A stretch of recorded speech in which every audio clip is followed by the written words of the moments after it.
McMahon, if you have questions, for 10 minutes. Sure. Thank you, and good afternoon, everyone. It's great to see you back here at Queen's Park. I was going to ask questions on the same topic, but I'm just going to switch it up for interest's sake, and I'll go back to that. But I'd like to ask questions about schools. And the government asked the TDSB for a list of shovel-ready schools.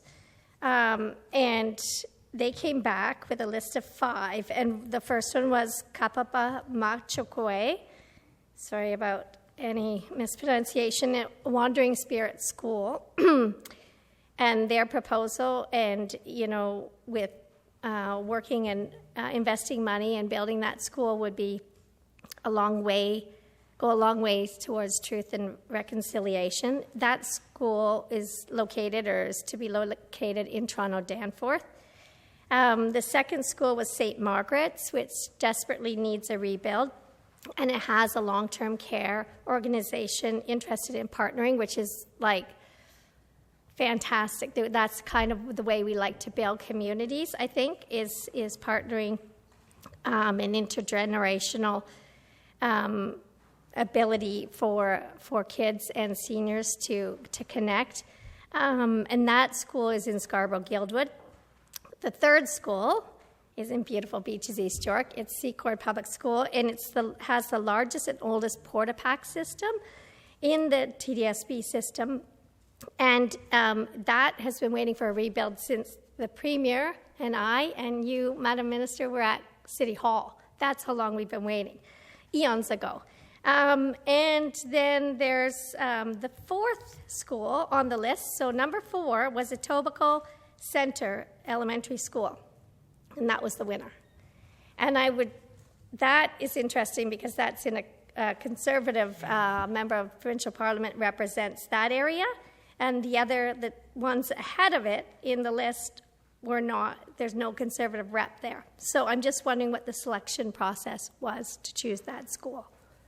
Chair, so the normal process for school capital program and redevelopment, our government is spending $16 billion building more schools in the province, but what I understand the process to be is that the school board rates and recommends projects to the Ministry of Education. The Ministry of Education then does an assessment and then provides funding through their capital year program.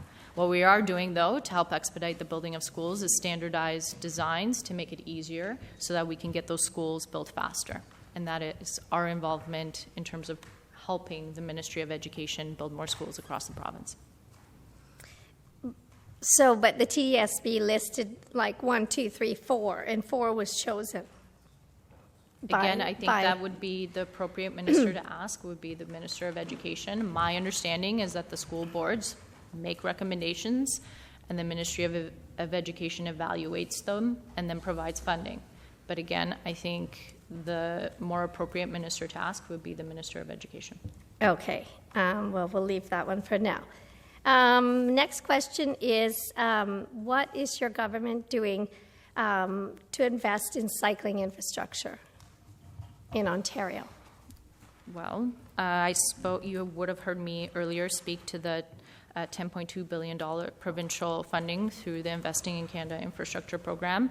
It is my understanding that through the transportation stream, there were several active transportation projects that were funded in different municipalities. I think that one of our priorities as a government is to invest in public transit infrastructure to help move people, which is why we're expanding the subway system in Toronto and York Region by 50%. It's why we're building the Huron-Ontario, or otherwise known as Hazel-McCallion line. It's why we provided funding to Ottawa, because we know that it's so desperately needed in terms of helping to ease congestion and traffic. That's great. I'm a big transit user for sure. I also drive, I also walk, and I also ride my bike. And I know the Premier is very proud of his brothers, the former mayor of Toronto's record on putting in bike lanes, and bragged about it this week that he put the most bike lanes in versus the previous mayors. And so I just wonder if you can give me some concrete examples of bike lanes and other safe cycling infrastructure that your government is investing in, because I know we want to keep all road users safe. And there have been 6 deaths, cyclist deaths in Toronto already this year. I myself had a collision years ago, and thankfully I'm here to fight for more, preferably physically separated cycling lanes. Well, thankfully, I used to be the Associate Minister of Transportation, and I can speak to the fact that we were very involved in presenting the Moving More Safely Act, which does have measures in place to keep people safe on the roads. As well as I mentioned, there were several projects across the province that were funded through SCHICP, which was a $10.2 billion investment provincially. But, Mr. Speaker, our focus is to invest in public transit, is to invest in roads and highways, it's to make sure that people have options. And we are building a historic, we presented a historic subway expansion plan. We're expanding the subway system by 50%. We are going to make it more accessible to millions of people. But at the same time, we also want to make sure that people can get around by car if they so need to. Right. And I think that that's great. You're investing in roads for drivers and transit for transit riders, and I'm sure you'll continue to invest in cycling because we know that for every cyclist, that's one less car on the road. But we want to keep everyone, all Ontarians, safe. Moving along to wastewater treatment plants. So we heard when we were going around for our regional governance reviews that a lot of municipalities are having difficulty achieving their housing starts because of the lack of wastewater treatment plant capacity, I guess I would say. I know my hometown, Collingwood, had a moratorium at one point on development, and we want to build housing. I'm sure you do, because we're in a crisis. So what can you explain how much your government is investing in that, and whether that's enough or not? What you're hearing from municipalities. Thank you very much to the member opposite. That's exactly what we heard from municipalities, which drove our announcement in the budget 2024 of $1.9 billion to invest in drinking water, stormwater, and wastewater infrastructure for municipalities. There were several, as you mentioned, communities that had moratoriums and such and cannot approve more housing units. Therefore, we awarded 54 projects through our $970 million investment in 60 communities, which will unlock 511,000 homes. We have a second stream for water infrastructure, which we announced, which closed on November 1st. We hope that this will also help unlock thousands more units across the province. And then we have our core servicing stream of $400 million for roads, bridges, culverts, and other enabling infrastructure. So we're at 511,000 through our infrastructure program of more homes, and we hope to do more, and we hope we can get to our goal and help support communities welcome new families.